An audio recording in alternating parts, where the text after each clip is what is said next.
Hey there, folks. I'm Matt Hansen, And I'm John Johnson. and you're listening to Planes, Trains, and Comic Books, the podcast where we discuss favorites we've reread, comics we want to read, and everything in between. And here's the comic we picked this week. Hey there, everybody. Welcome back to another very special episode of Planes, Trains, and Comic Books. We're doing a little extra episode this week to celebrate Valentine's Day. Yeah, so nothing but sweet, sweet love stories. Yeah, just wonderful love stories that we read. So we wanted to go and find something that wasn't like on the nose too much about Valentine's Day. So instead of going and finding like actual love stories, like romance books or whatever from the 50s or something, we went and found this series. It's an anthology series called Weird Love, which is, I guess it's a bunch of people that went back and looked at all these old 50s and 40s and 60s romance comics, I guess, that were like supposed to be serious romance comics. And basically they're just terrible. Like they're either super misogynistic or super just like off on Whatever the heck whatever they were they're trying talking about. to think about. Yeah, it's weird. It's exactly like it is, Weird Love. And so I guess there's a bunch of different volumes of this anthology, but this is the first one. So it's like Weird Love Volume 1, and then there's like Voodoo Love, or like I don't know, there's a bunch of different ones like that. Like The cover kind of made me, I was like, oh, maybe this is going to be like Tales from the Crypt kind of like weird love stories. Right. And it was not that at all. No, it's because there's a lady like screaming on the cover. Yeah. Right? So, but like with a weird, and it looked like she was horrified, but I think Yeah. that's actually from The Lunatic. Yeah, it's... There's a story with a lunatic lady in it because women be crazy. So. Oh, goodness, yeah. If there's one thing I learned about from this comic, this whole anthology, is women are crazy. But yeah. At least that's how they felt in the 50s. Yeah.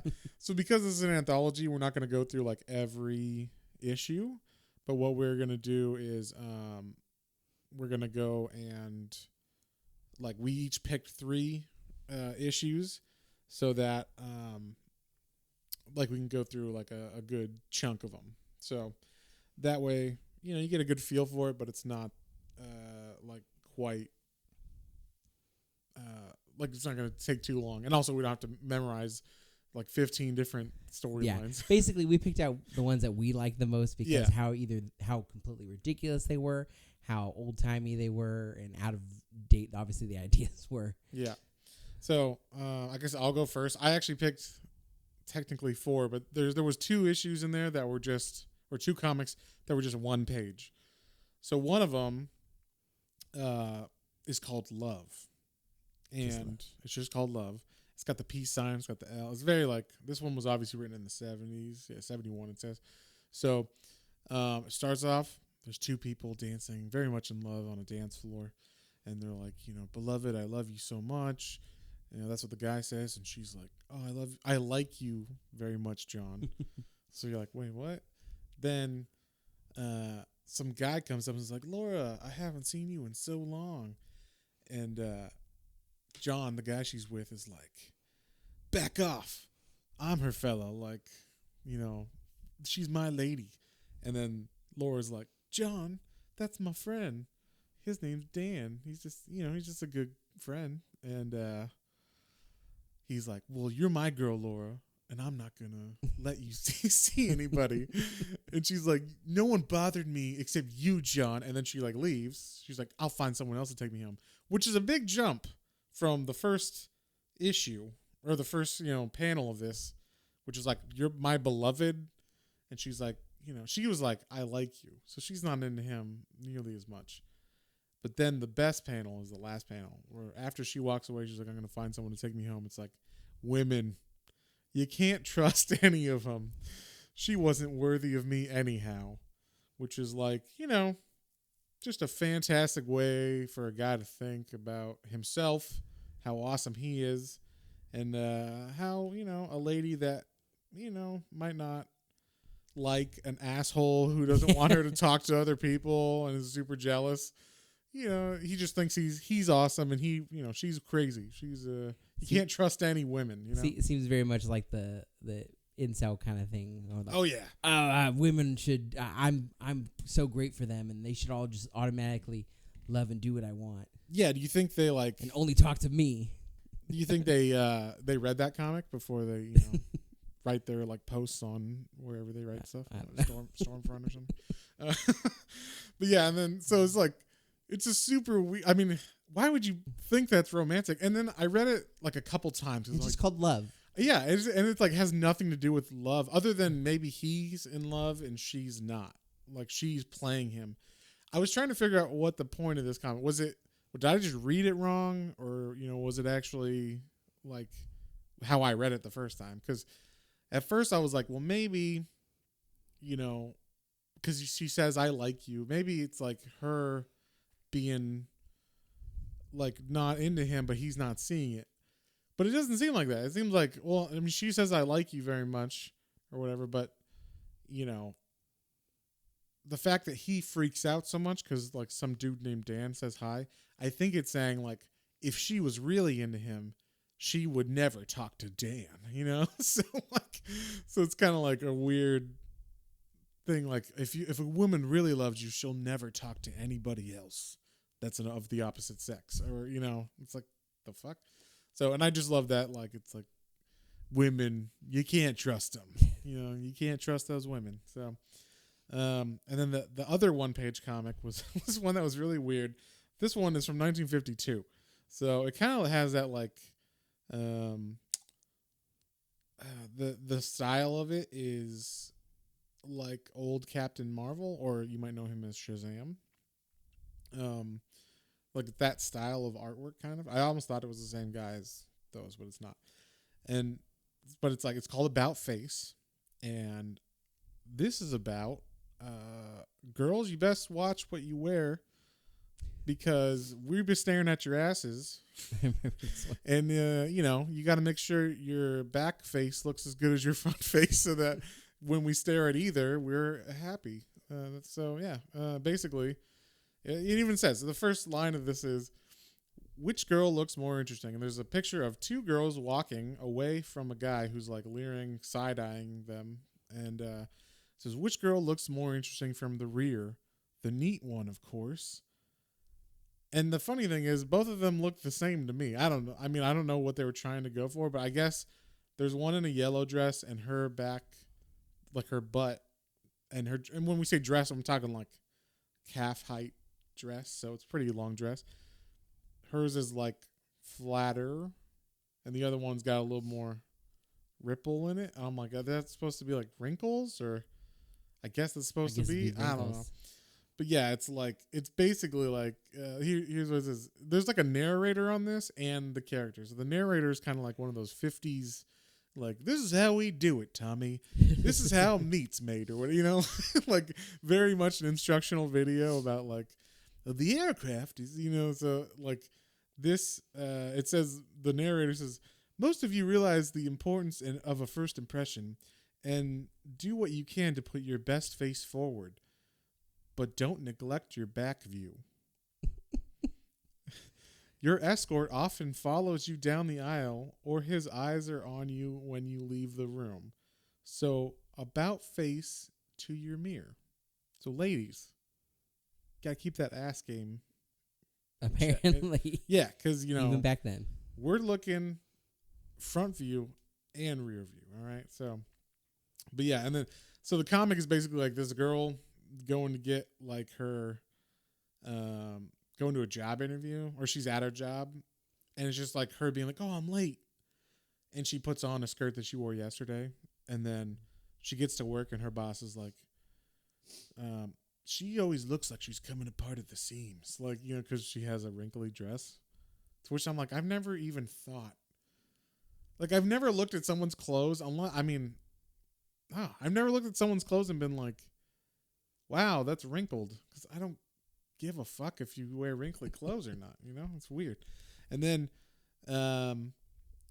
basically she goes to like the next thing, and it's like some guy looking at her hair. Like she's standing at a bank, and some guy's like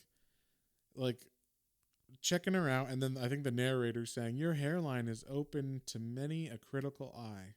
Have your hair trimmed and shaped regularly." Wow. Like, what the fuck is it? It's just such a weird, like, we're going to tell women how to dress and everything, but in like a comic for some reason. So, yeah, it was just like a crazy... Here, honey, these are these comics I read. You should read these. Yeah. Maybe I should give these to Mel and see how she... That's ridiculous. Yeah, so...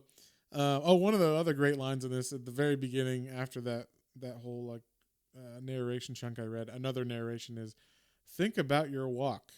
You're not a duck, so don't waddle like one. Point your toes straight ahead and hold your head up high." Wow. It's like, ladies, in case you didn't know how to walk, now you do. Yeah, there's a proper way to do it. Yeah, and you better do it right, or else we're going to be mad because we can't look at your ass correctly because there's wrinkles on it, on your clothes. And it's just disgusting. Disgusting wrinkles. Disgusting wrinkles. So, yeah, well, those are the first two I thought were weird and hilarious.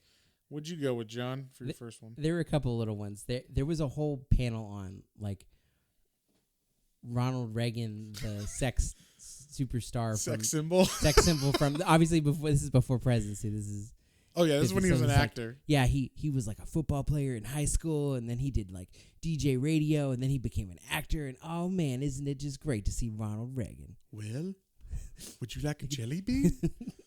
I love, yeah. There were some good one panels like that. The first one I picked, I thought was quite wonderful. Most of the comics were by the company Quality Comics I saw.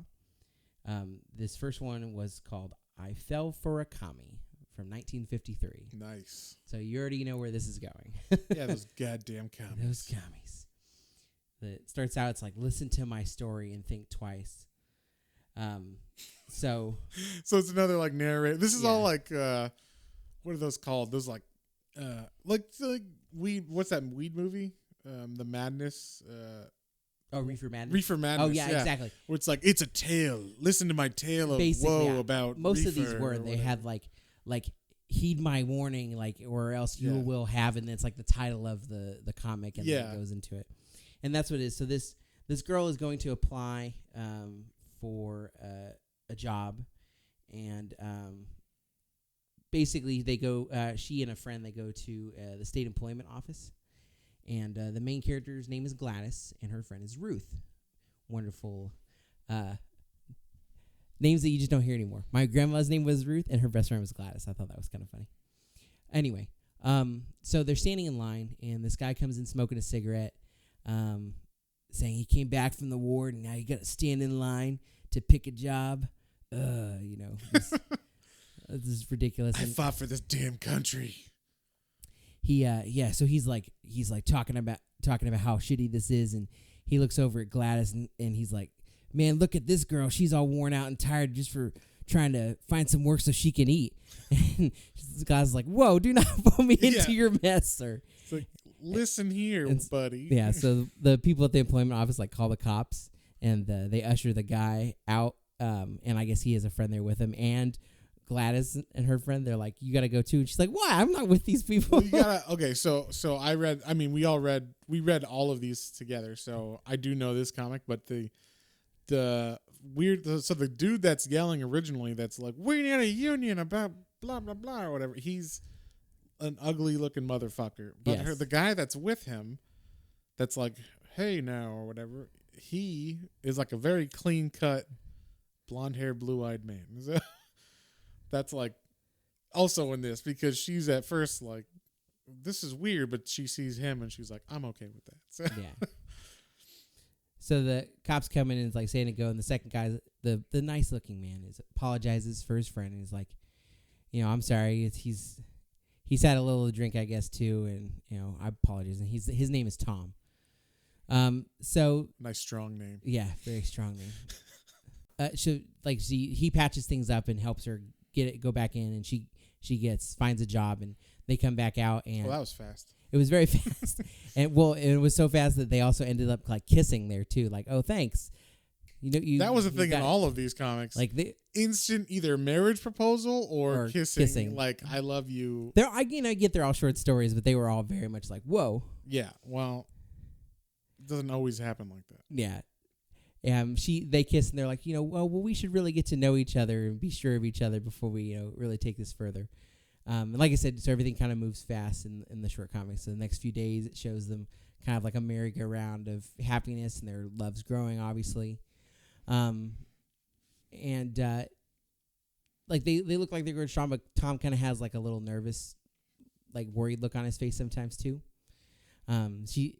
I didn't pick up on that at all. Like when she said, "You've been looking weird," I'm like, "What?" The art wasn't the best. No, the art is that like, well, one of the things is like, so they all have like pouty lips, but all the lips, like for the most part, are black. Every once in a while, you can see a little red in them, but for the most part, they're all black too. So I think that was like color imperfections or something in the printing, because these were like old copies of. Yeah, that's true. Like old scans or whatever of old comics. So. Like, there was some that had, like, terrible coloring, and I'm like, oh, it must just be because, they're from back then. Well, she goes on, and she's like, she never wants it to end, and she knows that there's something wrong. She seems like there's something off with Tom, but, lovers share their problems, so you should just tell me about your business, and I'll tell you about what's going on with me. And then basically the next morning, after she confronts Tom, is like, we should share this stuff. She gets a letter saying that he can't explain, but he has to leave her for now. And so she's like devastated from this like seemingly like 2 or 3 week romance.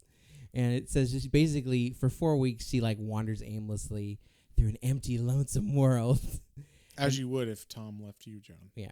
And then one afternoon she's coming out of work and she sees Tom with who else? Ruth, her best friend. And she catches up with Ruth the following day, and she says, "Hey, I saw you with Tom. He and I were very close. As a matter of fact, in love. Please tell me about him. Do you love him too?" I love that. In fact, very much in love. Ruth's like, "Oh, for goodness sake, it's nothing. I'm just a member of this club he belongs to. They were driving me home." This club. Glass is like, "Club? What kind of club? I want to join. I'm in love with Tom, terribly in love." This must be some very special sort of club. Are they looking for new members? So Ruth is like, well, they're meeting tonight. Meet me in the square, and I'll take you with me there. So they meet up later at the Young Americans Club. That sounds suspicious to me. Young Americans? Glass is like, the Young Americans Club. Oh, it must be one of those political clubs. Yep. Silly boys. So they go in, and Ruth introduces her to Mr. Phelps. I guess he's like the head of the club. And then she sees Tom and the other guy who was like kind of gruff earlier with smoking a cigarette and yelling at the job office. I guess his name is Tom. And Ruth's like, wait, the other guy's name is Tom too? Yeah. They're both? Oh, no, sorry. Tom and Sam. Okay. His name is Sam. Tom and Tom. We have 2 characters in this comic named Tom, and they're very close to each other. Try not to get confused, people. No, Tom and Sam. Okay. So Ruth wonders what kind of strange club this is, and she starts like looking around and getting interested in seeing what kind of information's there, and she starts seeing things like Stalin wants peace, and Lenin and Soviet Russia, and Russia's 5-year plan, Moscow and the United Nations. She starts seeing these little pamphlets and signs everywhere. And she's like, strange. Well, maybe she can listen. So they all sit down, and Mr. Phelps is speaking about the capitalistic war against them and says that Stalin is their friend. And she starts looking around, and she's like, he sounds like a Red. Goddamn communists. That's why Tom left. He's mixed up with communists, and he's ashamed to let me know. So she ponders basically, is it okay, to be with the ones you love? She's like, well, even though they have like dark secrets like this, she says, I do love him, but he'll have to work this out, and I have to be patient. She says, I can't risk losing him again. I'll join him, but I'll keep my mind and free of their beliefs.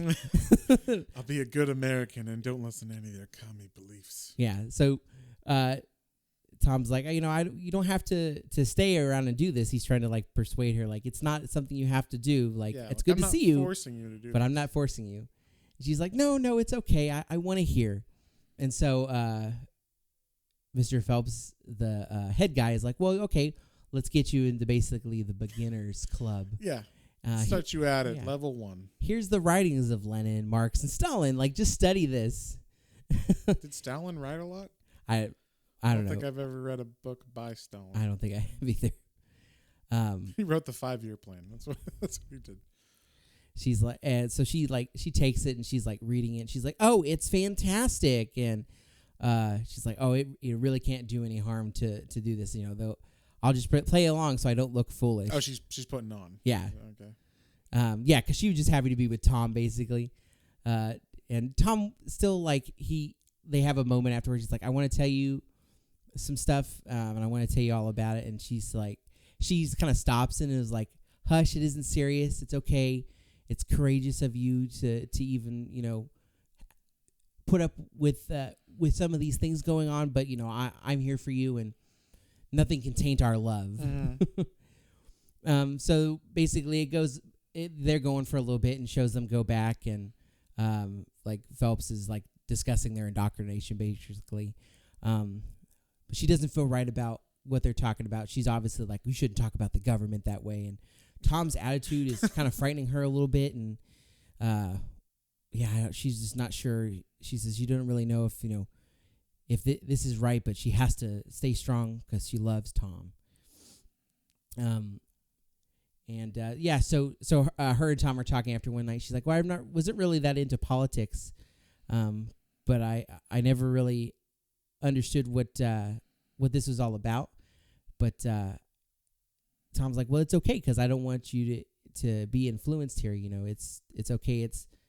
It's my political opinion, and it's not something that you have to worry about. And she says, well, you know, which that sounds like something that wouldn't be like said in the 50s. Like, you know, if you were a man in the 50s and your wife thought differently than you about politics, that was probably a problem. That was probably, yeah. So that seems like a first kind of sign maybe, but basically she's like, no, it's okay. Like, I like coming with you. And even though secretly she's like, this is a nightmare, but I have to be patient because one day he'll come to his senses. Yeah, and become a true American. Yeah. Then basically they've been there for a while, and they're like, well, hey, guess what? Now you're a comrade and you're ready to serve the cause as directed. And she's basically, she's like, I can't take this anymore. Yeah, this she is madness. Flips out. Yeah, she screams and is like, stop it. You're all traitors, all of you. And she tries to like pull Tom with her. She says, I hate you and I hate all your comrades. She says, if you don't come with me, you know, basically I can't do this anymore. She says, why didn't you basically go back to go to Russia if you feel ashamed to be yourselves and turn your back on your country? Why don't you go back to where you came from? Yeah. Goddamn. She says, and then she stupidly says, I will report you all. Yeah. I quit. To which, obviously, if you're in a room full of people who, you know, are secretly going against the government. Yeah, they're plotting the... Yeah. They're like, oh, well, you're going to report us. Well, now you know too much, so... you did. Yeah, we're going to take care of you. So, like, Mr. Phelps is like, get her out of here. And so Tom's like, I'll take care of her. And so, like, Tom takes her out of the room, and she's like, oh, what are you going to do? You're going to murder me? I thought we had something, but you're just like, you're a dirty red. And Tom's like, hey, Gladys, cool it. I'm not a red. I'm an FBI agent. I'm undercover. It is my job to join the club to get evidence on him. When you became a member, it broke my heart. I did everything I could to talk you out of it. But then, so yeah, he's like, oh, I'm an FBI agent, so it's going to be okay, babe. So he calls the FBI, reports it all, says they've got enough information on him. You know, they basically, they bugged the room for a long time now. Well, of course. Yeah. There's like, I can only imagine what bugging a room in the 50s was like. Like, hey, we got this new piece of furniture delivered out of nowhere, but it's a nice chair or whatever. And it's just like a whole speaker transistor, like, you know, and then like a cushion in front or something. Don't go in that corner over there. Yeah. But I love how it ends. It was like, well, that turned out great, but make sure you listen well and learn, because you could be tempted by a love to travel the long road to communism. Communism. Da, da, da, da. Not everybody gets out this good. I like it was it was a twist that you could kind of feel like, yeah, that's kind of coming, but it was fun. You definitely you have knew 50s. something was up with Tom. I mean, yeah. You don't have to be here. Wink, wink, nudge, nudge. Say no more. But also, like, they're not going to have her actually fall in love with a commie. Yeah, no. So, because no one really could. Like, a real commie wouldn't let you even talk to him unless you were, like, knew the secret Mark's handshake or whatever. No, can you imagine if, like, he really was a commie? This comic would have been, like, banned everywhere. Yes, of course. I'm surprised. It's kind of like the comics code, like, with drugs, when they even mention drugs, even if they're like, don't take drugs. They're like, well, you said the word drugs, so we can't. And it's like, but I'm saying don't take them. So I don't care. You said the word drugs. So, yeah, I'm surprised they even let them say the word commie or whatever in it. But, so then the second one I picked was one that actually John thought maybe of doing too, which is the one that's called Taming of the Brute, or The Taming of the Brute. It is a ridiculous comic. This one is like, I don't know who wrote this. I mean, I know who wrote this. Joe Gill wrote this. It's from 1967. But I don't know what he thought of women, what they wanted in a man, because this is about a woman thinking that she's going to tame a man that started off as like a brutish, asshole. And then she tames him and then realizes, oh, I want that brute back or whatever, right? So it's a very weird comic, got a weird tone. It starts off with right out the gate. Right off the gate. This is the first, dialogue box here. It's actually like her inner thoughts or whatever. It's kind of setting up the panels below. It says, Nick's been after me for weeks to go out with him, and this afternoon he comes up to me disregarding Georgie, who took me to the beach, and asks for a date. Georgie says, see here, Nick. And Nick doesn't even look angry as he slaps him. So he like fucking slaps the guy she's with out of nowhere. Just Georgie's like, what the fuck's going on? He just fucking slaps him down, and she's like, he slaps my, as of this moment, ex-boyfriend down, because boy was that hot. And then and then it says, and then before I can scream, slap, or even pucker, he's got me in his arms, kissing me, and I love it. So that's a weird. Most women would not want you to just walk up randomly and punch the guy that they're with, and then kiss them without, It's the alpha male thing, right? Yeah, like, oh well, now he's my man because he can beat up the other one. I will say, it kind of makes sense because Georgie is a fucking redhead. All right, so I'm just throwing that out there. Possibly, what? Are you singling out all of our redhead? I'm all redheaded fans. I'm just saying, maybe get some blonde dye or I don't know. Well, you don't even have blonde hair. What are you talking about? I don't know. Brown works too. Whatever. There's nothing wrong. I'm just fucking with you guys. All right. No. Red is beautiful. Red hair is beautiful. All right. Anyway, so while he's kissing her forcefully, she's loving it. He's unbelievable, but I'll tame him basically. Like I'm gonna domesticate him. So like, over the next. Oh no, and.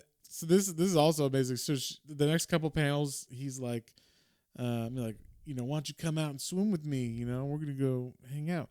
And so they're on the beach and they're like, swimming in the water. And he's like, can you swim underwater? And she's like, why? That's a weird thing. And he like, I don't get this. He brings her down like under the water so that they can make out underwater. Yeah, I was like, why? Isn't that harder to do underwater? I don't know. But also, there's a lot of shadows. I think, now this is funny. I looked at the colorist on this. The colorist is a guy named Vince Coletta, who I just watched a video about him specifically and how shitty, he was known for just like dumbing really good artists' work down, where he would there'd be like a whole group of people in the background and he would just paint it black or paint it blue. Like over the people, so he would just make it so they didn't exist anymore. So it would be like one solid color. So that way he would get paid more because he could do more issues, And so one of these panels just has them, And this is the thing, it looks really suggestive because it's him and her underwater, and he's got a hold of her by the waist, maybe?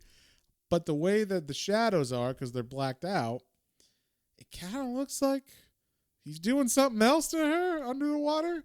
And the thought bubbles of her is going, oh. Yeah. So I'm like, what the fuck What is going yeah, on? what is he fingering her in the sea or whatever? Like that's what it looks like. All right, Vince Coletta, let's draw some detail there, right? But yeah, so it's the 50s Risque, or 60s. Yeah, risque 1960s comic. Yeah, Whoa. so it was pretty risky that they're under the water making out, I guess. But yeah, what? And then it cuts to them, and you can see the detail, and he's just got his hand on her waist. So I don't know why she was saying, "Oh." They weren't kissing in that panel either, so I don't know. She's just like, "Oh, he grabbed me underwater with his brutish, strong arms." Strong arms. Yeah. Oh. So yeah, she's like basically, all right, I now I know I love him. This is like the same day. So in the same day, she's like, "Oh yes, I'm going to make him mine. He will be mine." So it shows them like over the next couple months, like the first date, he comes to call on her, and she's like, he's wearing a short sleeve shirt. That's like a plaid shirt, and she's like, if you're gonna take me out, you better wear a suit and tie, So I guess she just like turns him away that time. That's what it seemed like. Then he comes back, I guess later that night, because she's wearing the same thing, and now he's got a suit and a tie, and he's got flowers for her, and then it shows her like waiting by the door of her car because he's already in the car, or in the door of his car, and he's already in the car, and she's like, are you gonna open the door for me? Like, so shit like that. Then they dance. Oh, I thought it was funny. They had like weird 60s lingo where she's like in her head, he's a Marv dancer. Yeah. I'm like, the fuck? Okay. There were a couple of comics that had some great terminology from the time. Oh yeah, very much so.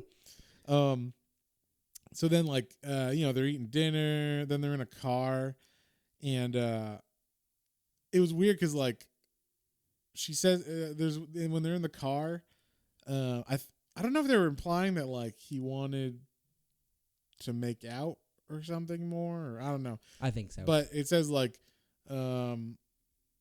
he says, if I'm so crude, maybe you'd better not go out with me again. And she's like, now, darling, don't pout. And then the next panel is her being like, don't be mean, Nick. Kiss me goodnight. And so then they do. And then she says, I'm sure I don't want him to go away mad. Right? So I better kiss him. Yeah. And then wow. And then, they kiss, and they, kiss a couple more times. Then shit gets real because now they're dating for, I don't know, a week or two. And and they've already kissed, so it's pretty serious. Oh man. But it shows them, and she's all pissed. They're at the beach again. She's all pissed because he's playing football.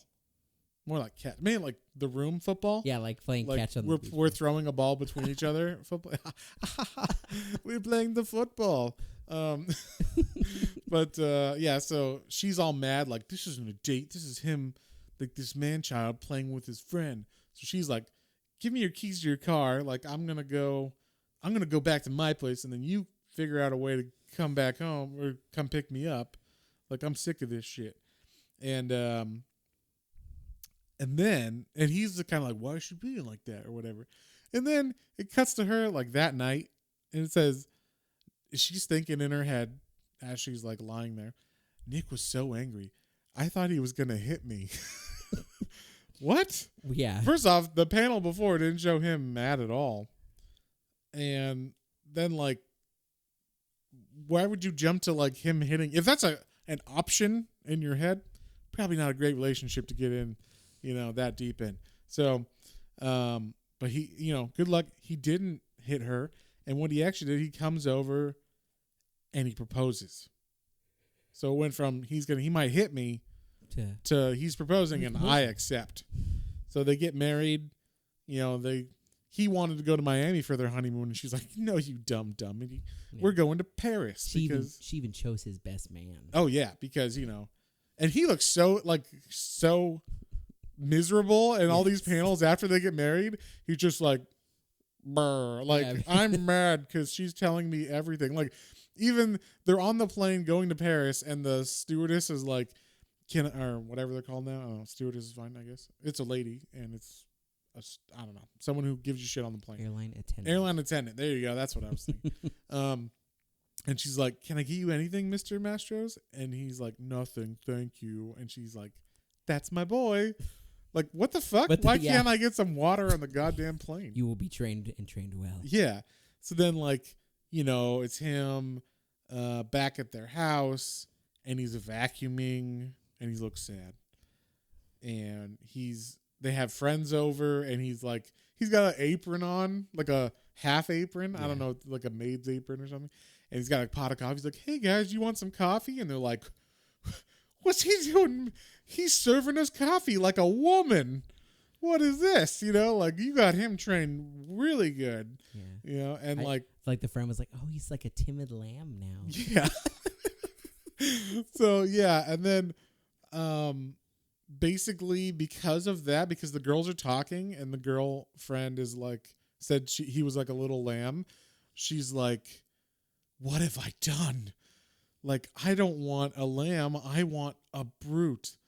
So then she starts being like mean. It was like a Harry and the Hendersons. Yeah, it was basically like her being like, "We don't like you anymore. Like, you made the coffee shitty and the room looks terrible and I hate you." And then he's like, I assume he's supposed to look mad, but he just was like, "What is this lady saying?" That's the look on his face. And he says like, "You folks better go. I guess it's time I quit kidding this tomato I'm married to." Don't know why. I don't. He called her a tomato. I don't either. But I'm going to start calling my wife a tomato. All right? Apparently they love it.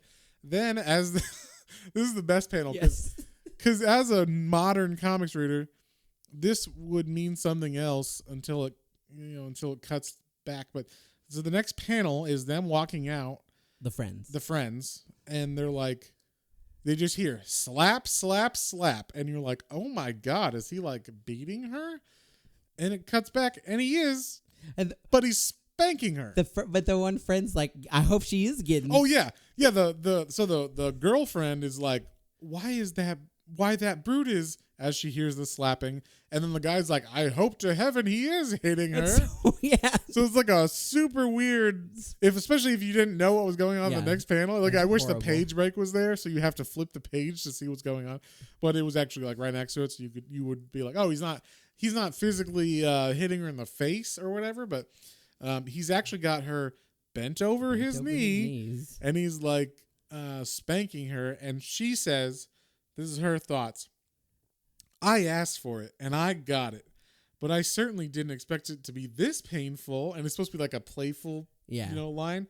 And he says, "Now, woman, who wears the pants in this family?" And she's like, "You do, Nick. I'll never forget it again." And then they make out, and then it was like perfect. That's the end. That's the end. Yeah. Wow. That is a crazy weird comic, and now I know exactly what women want. Fantastic. What was your second one, John? That was fantastic. That was fantastic. Oh.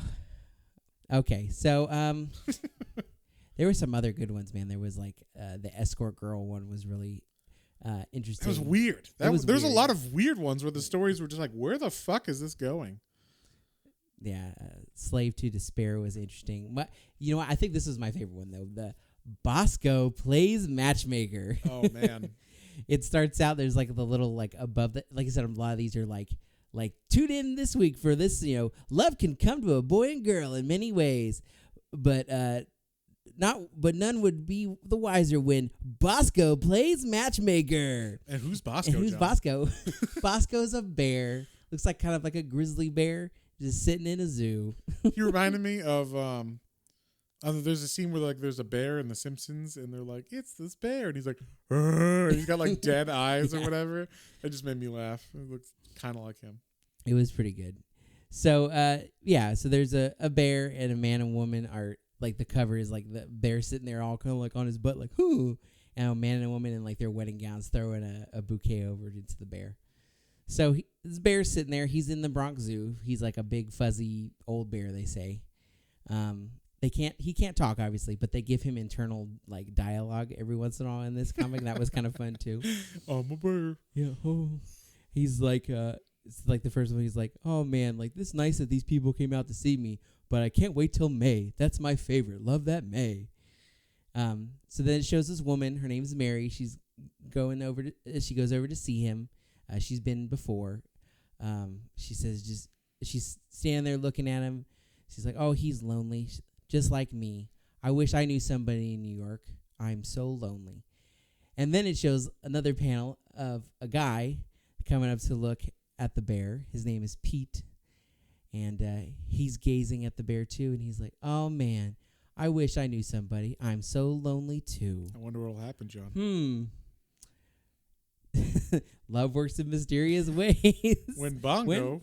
No, Bosco. When Bosco is around.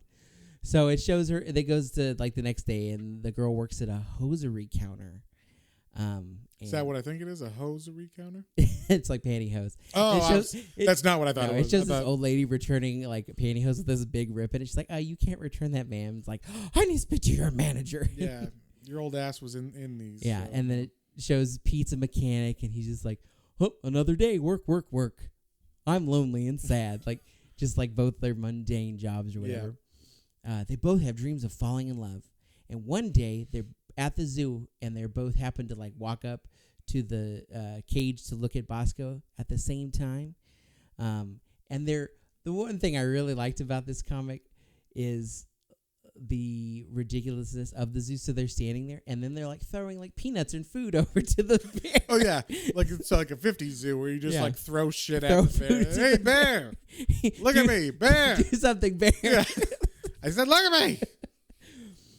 So they're like feeding the bear, and they like kind of look at each other, kind of glance, and he's like, "Oh, she's got a nice face," and Mary's like, "Oh, he looks kind of nice, but you can't trust anybody in the big city. He could even be a criminal." A goddamn criminal. And then maybe a commie.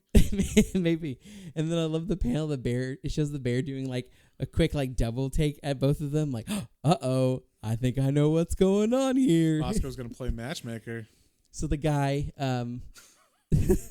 so Pete tries to break the ice. What's that? Mary. Pete and Mary. I was trying to remember her name. So Pete tries to break the ice, and he's like, "Hey, I think I've noticed you here before, and I thought, hey, you like bears? You must be interesting." And she's like, "Yeah, I've seen you here before. Get away from me, you masher." That was whatever that means. The fuck out. You know, the women in these comics are very hysterical. Very hysterical. Hysterical. They need to control their emotions. Yeah. They make them out to be quite crazy. Ridiculous. Yeah, it's just absolutely horrible portrayal. So anyway, but this or accurate, depending on where you no, but seriously. But this is like we're joking. Yes. We love women and our wives. There's no way our wives are very progressive, and there is no way we can get away saying anything. Oh my God. Yeah, I'd get stabbed or I would get beat if I said these things. Yes, dear. But anyways, again, like the terminology she calls him a masher. Whatever that means. I guess like whatever, just like get away from me. You maybe it means like weirdo. a brute. Maybe or like because like I don't know. And then he says, "Don't worry, I didn't want to be around you anyway. You pickle puss." Wow. So did he just say her pussy stank? I don't know, but weird insults from the 50s. Oh, wow. That's probably not what that meant, but I'm gonna say it is because that makes it funnier. Yes. So anyway, but then it shows them thinking about each other for like days, and then they both come back to this. As you do. Yes. As like so if a girl made fun of me or called me whatever the fuck a masher is, and I knew what that meant, I'd be like, you know what, that girl, she's sticking in my mind. Mm-hmm. So then it shows them later, probably like a week or two later, back at the zoo, and they both happen to be back in front of Bosco's cage. Well, Bosco says, "It's time for me to get busy." And he's got his little internal monologue go. He's like, "I guess we need to speed this thing along." And Bosco's big grizzly bear paw can reach entirely through the fence cage where he is, and he swipes Mary's purse into the cage. And this is right about the time where Tom was also like walking away because he didn't quite have the nerve to talk to her again. And So she's like kind of freaks out, and Bosco like walks away from the purse, and she's like, oh, that's a whole month's pay is in my purse. I need to get that back. So she climbs the bars of the cage easily, she says, mind you, how easy it was to do. Sure. So definitely, she's trying to get a lawsuit going on. That's what she's trying to establish in this comic. Yeah. So she's going to get her bag, and she's like, it'll be fine. And Bosco wouldn't hurt me. He's such a sweet bear, right? And then next panel shows Bosco running at her, growling and charging. I would love if Bosco was like, I want these people to fall and kill. Like, that's his inner dialogue. Just like, must murder. His bear instincts take over. Wait a minute. Yep. Kill. Yeah. I smell man flesh.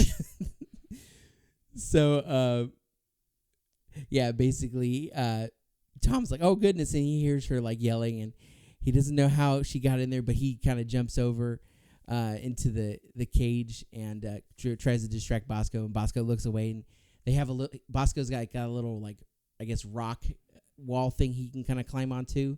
So he tells Mary to get up on top of those rocks. We'll have a better, chance of, like, fending off ourselves. So Bosco kind of leaves him alone for a moment, lets him have a moment. And so, like, they both get up on the rocks. And then Bosco comes back around, like, growling at him. And as Bosco's, like, running at them, Tom just reaches out and sucker punches Bosco in the nose. God, say hello to Jack Johnson. And so, like, Bosco's, like, kind of, like, holding his nose and walking away. He's like, but Bosco do good, right?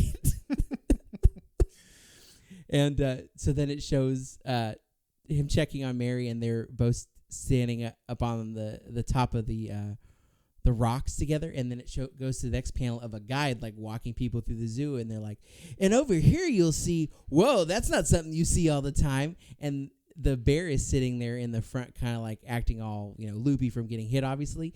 And then you look over at the rocks, and it shows Mary and Pete making out on the rocks. Totally. While the bear's still in the cage. Yeah, you just pause. You just punch that bear. He's knocked out. Yeah. That's fantastic. I wish the real story of that would come out, where they both were mauled to death by a grizzly bear. That's the real story that was in the newspaper. Is this the propaganda story that the zoo put out in the comic book? Like, nothing happened with Bosco? I think so, probably. Yeah. And then there's so you think that's the end too? Like, it's like, oh, it's cute, and like they worked out or whatever, and then I assume they helped them get out. And there's like one additional little end panel showing a weird drunk guy looking into the cage, and it shows Cupid, like a little Cupid cherub, and Bosco like shaking hands, and he's like, oh man, I know I've had too much of the sauce. Wow. I thought you were going to say they put Bosco to sleep, but they had to put him down. Poor Bosco. Yep. It was amazing. Yes, that sounds fantastic. Yeah, I mean, I read all of these, but some of them I paid more attention to than others because I was busy. Anything with animals usually gets me, especially when they give them a little bit of dialogue. Yeah, I missed the bear dialogue. I was just like, oh yeah, okay, people in a zoo, bear punching. All right, they fall in love. Cool. Yeah, that's a fantastic one. I need to go back and reread that one. The next one I did was called, this is the last one for me, it's called Too Fat for Love. Oh God. And this is about a fat chick, John. It's a big old fatso. And they make sure you know about it because they even put, there's the word two, and then fat is extra fat. The word fat is fat. Which is funny because every panel of her, like, they make her face a little tiny bit, like, you could tell they're trying to make it They give her, like, a little chin underneath. But, like, she is not. She's, like, a very, like, every picture of her, except maybe in high school. In high school, they drew her really bigger. Like, you could tell she's bigger. But like, when she's an adult, she's got, like, a normal body, I would say, I mean, maybe not compared to the other people in this comic. So she's not like a Barbie doll. No. She's like a normal person. Yeah. Like, this does not look. No, this is not like Gigantor, or the Blob or some shit. It's like no. She looks normal. But anyway. Yeah. Anyway, this one is fantastic. So this girl, there's a lot of inner dialogue or like narration from her, And it starts off with, perhaps you think it's fun to laugh at fat people, but did you ever stop to consider they have feelings too? In my case, for instance, I can still vividly remember the horrors of my childhood. So then, obviously fat people have feelings, I would think. Yeah. By the way, I'm fat, so I can make fun of this. We both say this as two fat guys. Yeah, so we're allowed to say this. But yeah, so it's like her in high school, and she's hanging out with two skinny girls. I guess they're skinny. I don't know. They got sweaters on, so not super figure showing. But this guy named Tommy's running out, and he's got a letter on his sweater, so I'm assuming he's a letterman. That means he's a jerk. Yeah. In 50s comics, that means he's a jerk. Yeah, and they're like, oh hey Tom, and they're like, he's like, hey girls, want to go to the soda pop fountain? And they're like, sure, but what about Betty? Of course, they name her Betty. It's just a weird name. That's that 50s trope name that you just automatically like. Oh no, I'm sorry. Her name's not Betty. That's the other person. Her name's Mona. I'm sorry, Mona. One of the other girls named Betty. But yeah, so they're like, what about Mona? And he's like, what, Fatso? Like, this is what he says. This is like the meanest. Who, Fatso? She doesn't need any sweets. She looks like she's about to bust now. I don't want her to explode all over me. Wow. He said that right to her face. Christ. And then, they're like, and the best thing was like her skinny friends trying to defend her. Her skinny friend goes, that's not nice, Tommy. Mona can't help being fat. And that's supposed to be like nice. And then you see Mona be like, meh. So basically she's like starts running away. And then this guy named Tony, who's her neighbor, she even says like, he's always been nice to me, but he's my neighbor, so he has to be nice. I'm like, that means in fact he probably doesn't have to be nice to you because he's your neighbor and he could like say whatever the fuck he wants all day long at your house or whatever. But yeah, he's like, don't worry about it, Mona. He's an asshole. Or he doesn't say that. He's a wise guy. Or that's 50s lingo for asshole, I guess. And she's like, stop it. You're lying just like everybody else. You think I'm fat too, but you're just too nice to say so. So then she runs home, and I love this. What do you think her house looked like, John? What's her house full of? In every shot. In every panel? I don't know. Food? Food. Some sort of food. There's 2 boxes of, one's open and one's not open, of sweets. So like some sort of chocolate boxes. And then she's like crying on her mom and like being like, oh, why don't the boys like me? They only like skinny girls. Why can't I be skinny? And then the next panel, there's another plate of food. It looks like maybe like sweetbreads or something. Like it looked like conchas, but it's not. Like they're not Hispanic, obviously. Because also, this is the other thing. So this book, I was talking to my wife, and we were laughing because this is like an ethnic family back then because they're Italian, possibly. Maybe Greek-ish Italian. I don't know, like maybe Sicilian, some one of the darker sides of Italy, because they make them sound like they're super like exotic, like the way that they like back in the homeland they say women like she says I'm fat, and then the mom's like, child, you're not fat, you're just pleasantly plump, and anyway men love plump women. Look, your dad married me. Your uncles are married to plump women. And she's like, they hate fat girls. And that was back in the old country. So it's like they're trying to establish that like these are ethnic people in America now or whatever. But it's like they're just Italian. And they all have black hair and stuff. So it's a weird. They made them sound like they were crazy, like exotic. But they're just Italian. But they're, just Italian. Before the time. I guess they're saying like, oh, Italians are fat too, which is funny as well. But yeah, so the mom goes, I said men, child, not boys. Your dad likes plump women. Your uncles like plump women. And then she says, it's different here in America. Like, like you guys got married back in the old country. And so basically, she goes to a doctor. Doctor's like, there's nothing I can do. It's a glandular problem, and we don't want to mess with that. Which I was surprised. I thought it would be like, here's some diet pills. Here's some amphetamines. That's true, something like that. But. Here's some straight up meth that you can take to make you do your housework better and also lose weight. So, and I should say, like, it cuts from high school to like when she's an adult now. So like, so she's an adult seeing a doctor now, and she's like, she sees the doctor. He's like, I can't do anything for you. Sorry. And she's like, oh my God, I'm so fat. Blah blah blah. So I think the mom and the dad come up with a scheme here, but you don't know it's a scheme. Just randomly one night, this guy shows up. That's like her dad's associate, and he's eating dinner with them. And then it's like I said, this is the first night they met. She just comes down to eat dinner with him. Then he's like, I always take a walk after dinner. Why don't you join me, Mona? And she's like, okay.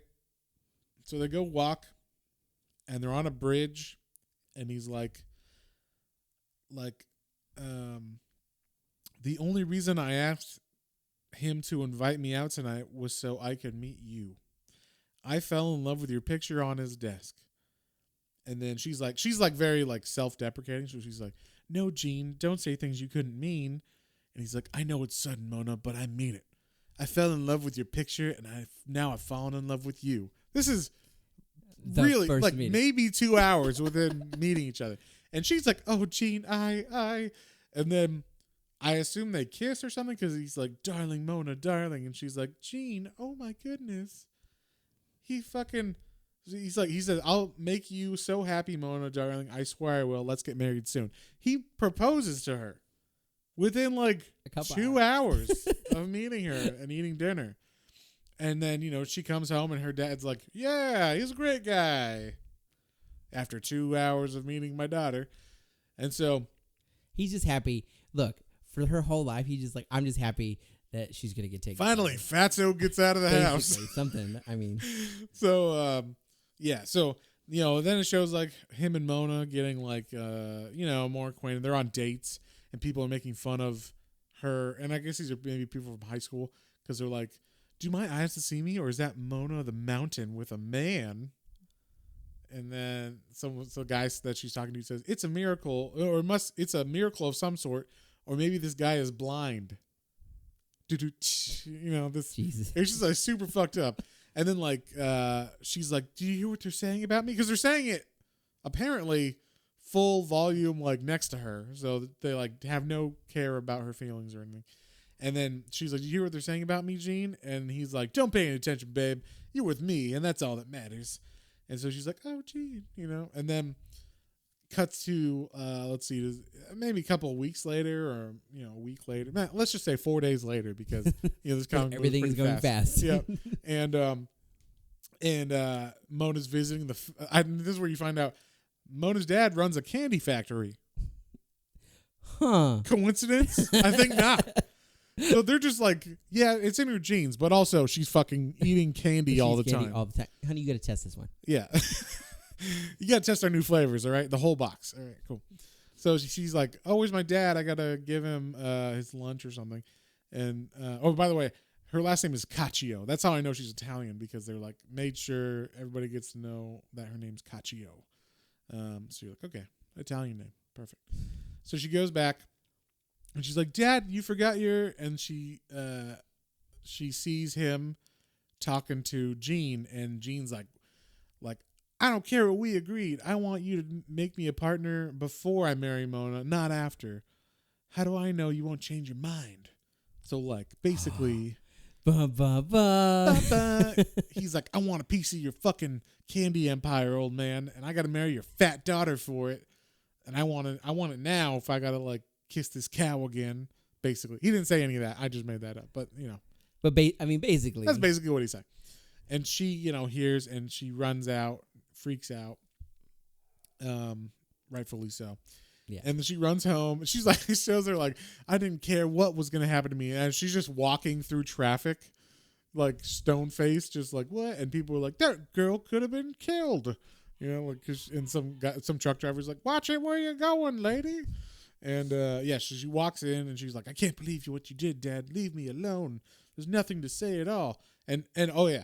And in the meantime, like every couple of weeks or whatever, the guy, Tony, the guy who seemed to like her in high school that she like ignored him liking her neighbor. He's been showing up being like, hey, how's it going, Mona? So he still likes her. She's still like, I don't see you at all. fucking neighbor kid or whatever, but he's an adult now, so I don't know. And she's like, he tries to stop her and be like, don't let in, like, you're fine, Mona, nothing's wrong. And she's like, you don't know, Tony. You always said it. You were too nice to say I was fat, but I know you thought I was fat too. So then she's like, I'm gonna lock myself in my room. She locks herself in a room. It says, I believe, for 2 weeks. Yeah, it's 2 weeks. She got food still. Did she? I don't know. No. It didn't. It says right here. It says like her mom's like, let me in, but she won't come in. And she's like, you haven't eaten for anything for more than a week. So she's got food in her hand, but she won't let her through the door. So then finally the dad breaks down the door and she's like in her bed, so weak she can't move. And the doctor comes in because they call the doctor.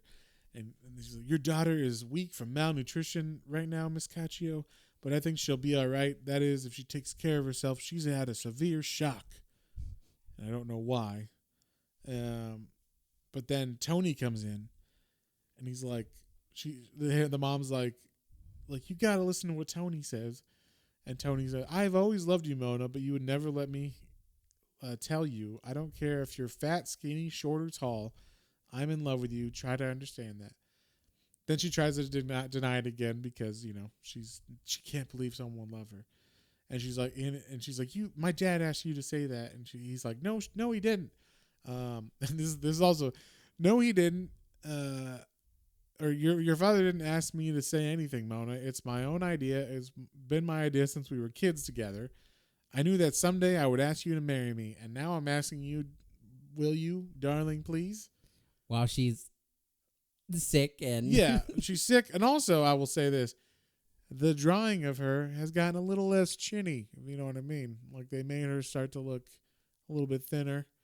And then right away, one, she turns. She's like, oh, I do believe you. And two, even though I've never, like, really talked to you or let you have the time of day, Tony, she's like, oh, Tony, I thought you were just like the rest, that you were just trying to be kind. Then you mean, and then he says, then you mean you'll marry me, Mona? That you believe me now? And she's like, yes, Tony, yes, I will. And I love you. And it's like, what the fuck? This lady is just like, I want to marry someone, whoever's first to offer. Whoever's true, man. Yeah. Let's do this. Yeah. So then it says, there's like a panel of them hugging.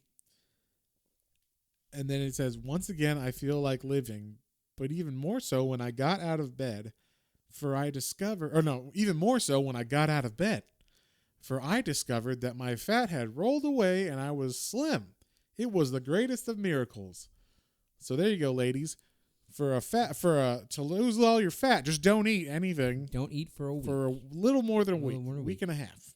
Well, 2 weeks. We'll say 2 weeks just to be safe. You want to not lose some of that fat. So just don't eat anything and be bedridden for 2 weeks. And it all magically disappeared. Yes. And then it shows her and she's all skinny now in a red dress. And he's like, oh, look at you. I could stand here and look at you forever. And she was like, stop, Tony, before I blush. And you're like, wait, I thought, what? Like, I thought being fat was okay. Why did you end this with her losing weight and him being like, I could stare at you skinny all day long? It's a bit of a weird, a bit of a weird sentence at the end, or sentiment at the end. But then she says, like in her little thought bubbles or narration, yes, I was lucky, but most fat girls are not so fortunate. But why, oh why, won't people understand that these hapless fat girls have hearts the same as other girls? I almost thought she was going to be like, fat hearts. The same as other girls, and that they are eager for love and attention. It's a terrible thing to think that you are too fat to love. I know too well. And then definitely was written. This was a true story. Written by a fat girl. Oh, yeah, for sure. For sure written by a fat girl who didn't eat for 2 weeks and lost weight. No. Jeez. This was fantastic. I just thought it was really funny that they're like, these ethnics can't stop eating. And that's why she's a big fat fatso. And if only she would not eat for 2 weeks, she'd be fine. Okay. Her gland problem that the doctor said she had, gone. It wasn't a gland. The gland was, you're Italian. All right? That was your problem. So yeah, that was my last one. You're hitting sore spots. Yep. Matt. Oh, I'm sorry.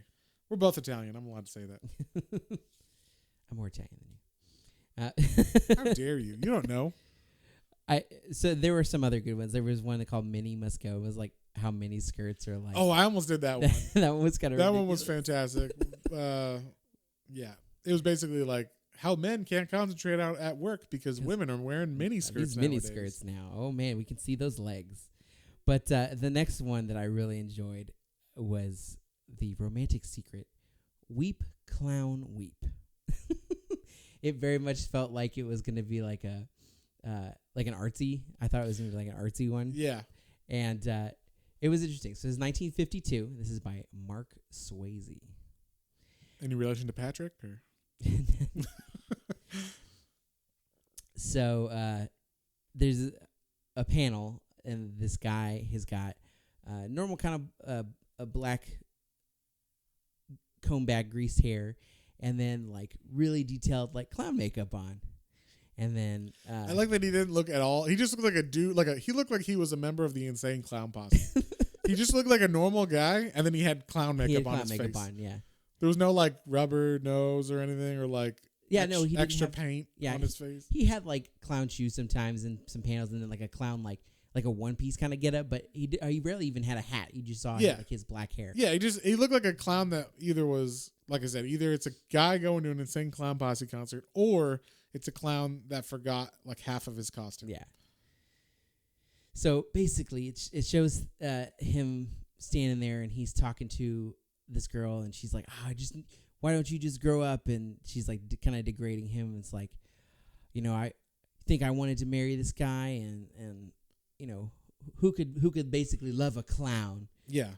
Send in who could clowns. So then it kind of goes back in the story, and it shows this woman.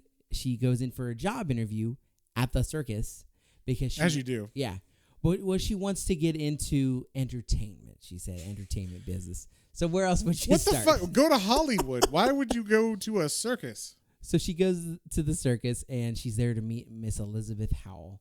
And this guy in a nice suit walks up to her, and he's got a soft voice and it's very sweet. And he's like, well, let me show you around, and I'll take you to her. And she's like, oh, he's going to show me around this quote-unquote alien world. With these fucking freaks. Yeah, and they're walking up, and like they look in a tent, and it's like, people of all shapes and sizes, like you can kind of tell like there's like a bearded lady, and there's some short people on it. She exclaims, "Look at the freaks!" Wow. She exclaims, "Look at these freaky freaks!" And he's like, yeah, it's tragic that people consider them that and not normal human. Like he's super like just takes it in stride, like. They're just normal human beings who have curious and superficial appearances. But, hey, if that's the way that God intended them. Yeah. And then she tries to cover real fast, and she's like, oh, well, the elephant startled me, actually. That's what it was. I was talking about the elephant. That was the elephant. Not the bearded lady. So he takes her to the office and to have the interview with Miss Howell. We hadn't learned her name or anything yet. And so she goes to interview the lady.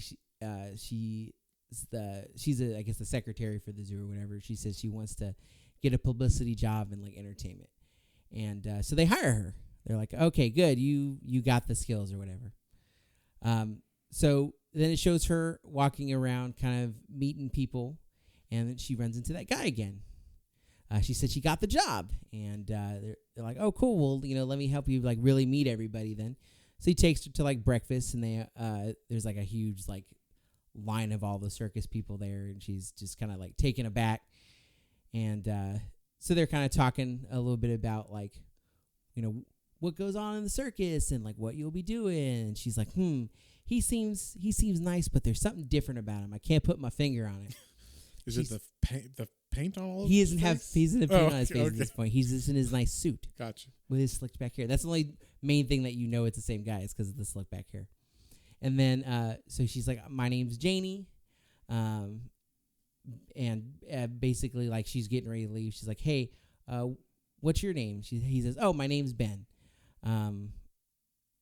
She's like, okay, well, I'll see you later. He's like, that's cool. I got to run. I have a performance. And she's like, performance? I know, what's that all about? And then so she kind of like sticks around a little bit, and she goes and watches the circus as the circus starts up.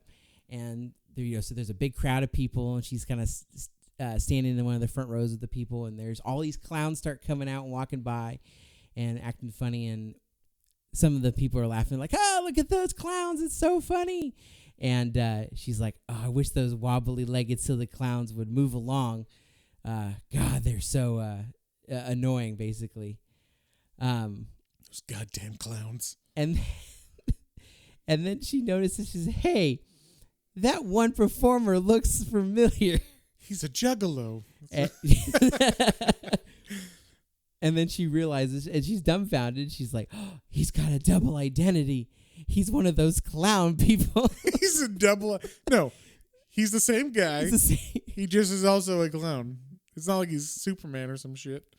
No, she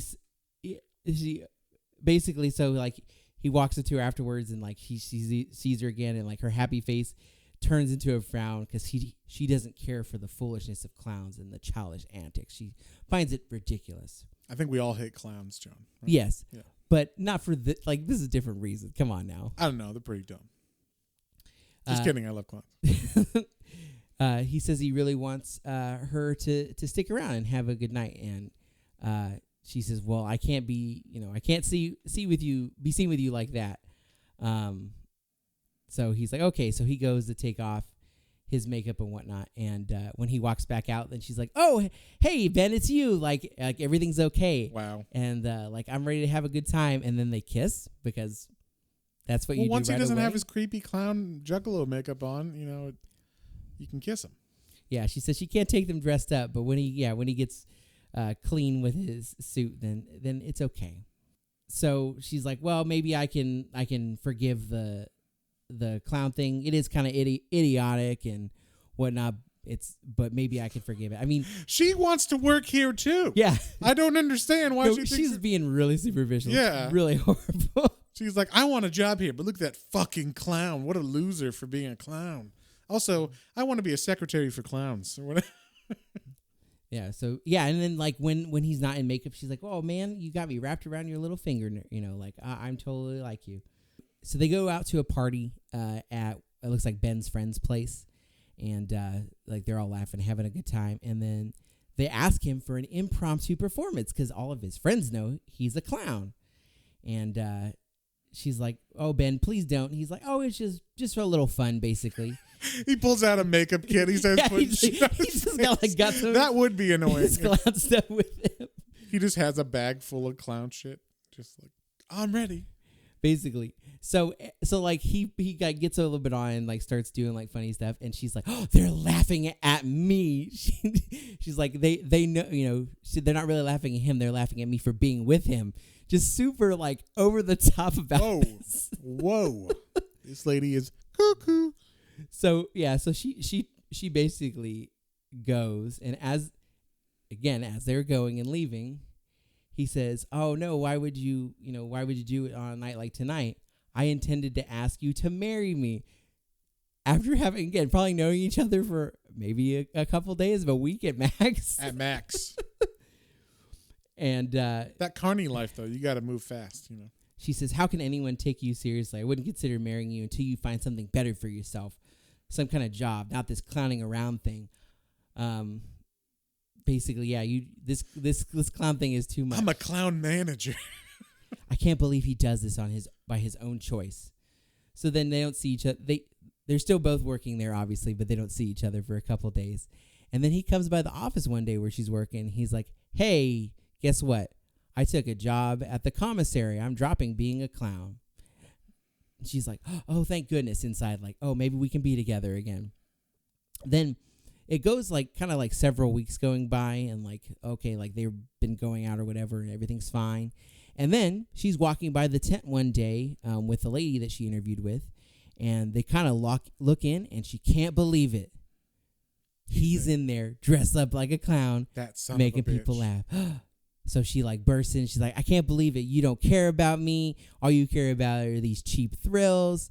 Blah blah blah. We just can't do this anymore." So So Jane quits. She's like, I'm done. She quits her job too. The clown job? No, she quits working at the circus. That's what I mean. Yeah. So she quits because she's so mad that her man also works at the same place she works. Yes. But he's a clown. That's ridiculous. What the fuck is she? He's a ridiculous. She's just like it works in the office or whatever. Secretary. Yeah. So she's a clown secretary. She's a clown secretary. So I don't understand. How does she have the gall? Well, anyway, then it shows her later on. She got a job at a television magazine, is what it said. I was like, all right. What is that? I guess it's like TV Guide, is what I thought. A television magazine. We'll tell you about the latest and greatest in television in print. In print. And it says that she's been there for 6 months, and they're like her boss. Oh, maybe it's not the latest and greatest. Maybe it's a magazine about TVs. Like, no, no, because it's about the entertainment industry. And oh, like, okay. hey, we're gonna, we want to invite you to this award ceremony tonight. You've been working here for 6 months, and you're awesome. Blah blah blah.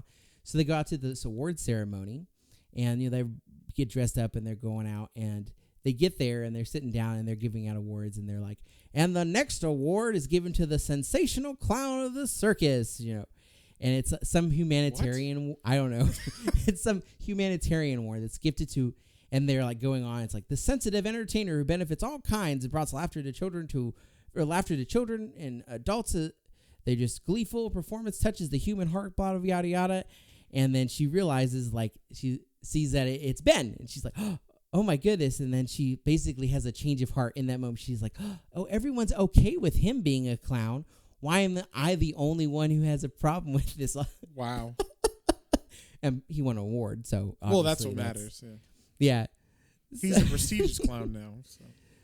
Yeah, so she like meets up with him later on, and it's like, oh, I'm in love with you. I've been in love with you, and I just never saw it that way in your makeup, but I guess basically I'm in love with that.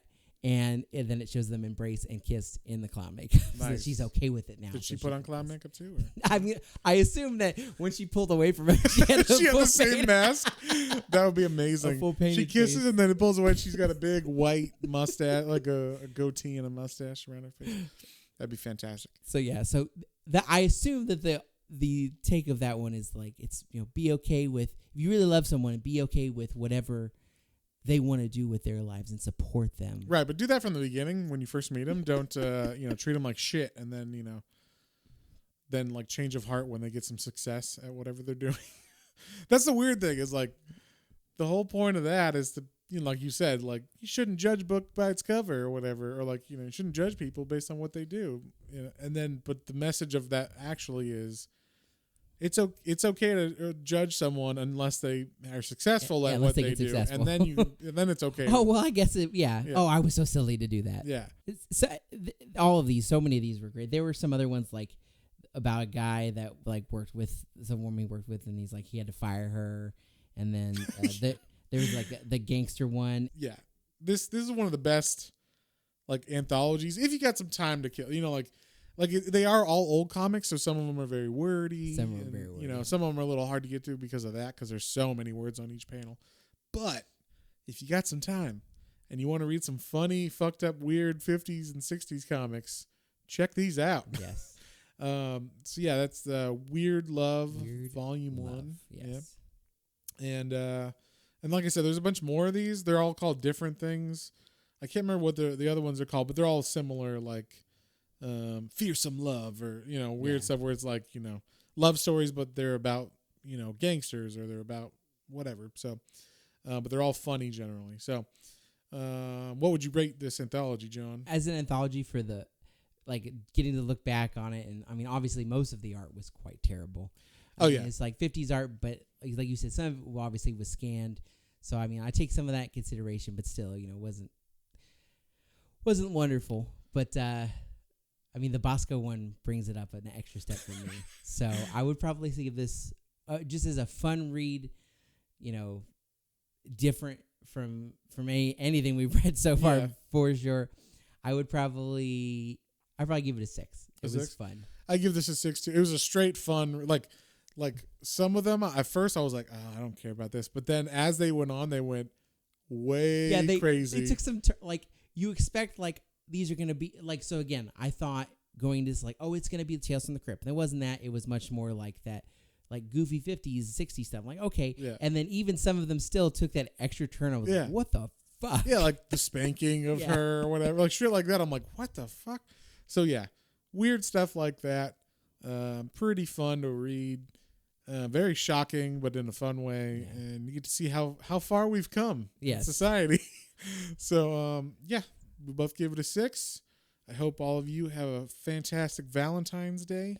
Be Give with that, the ones you love. yeah, that special someone a And little more attention. And if you don't, treat yourself, right? Yeah, exactly. If you're alone, treat yourself. Read some weird Read love some weird volume. love. And consider yourself lucky that you don't know any of these women or men because they're all horrible people in these Yes. comics. So on that note, I guess we'll wrap this one up. Yeah. See you next time. Have a good one. Bye. Well, folks, hope you enjoyed that episode. If you did and you'd like to follow us on social media, our Facebook is Planes, Trains, and Comic Books, and our Instagram is @Planes, Trains, and Comic Books, all one word. And be sure to like, share, and subscribe for more recommendations to add to your weekly pull list. Thanks for listening, and we'll see you next time.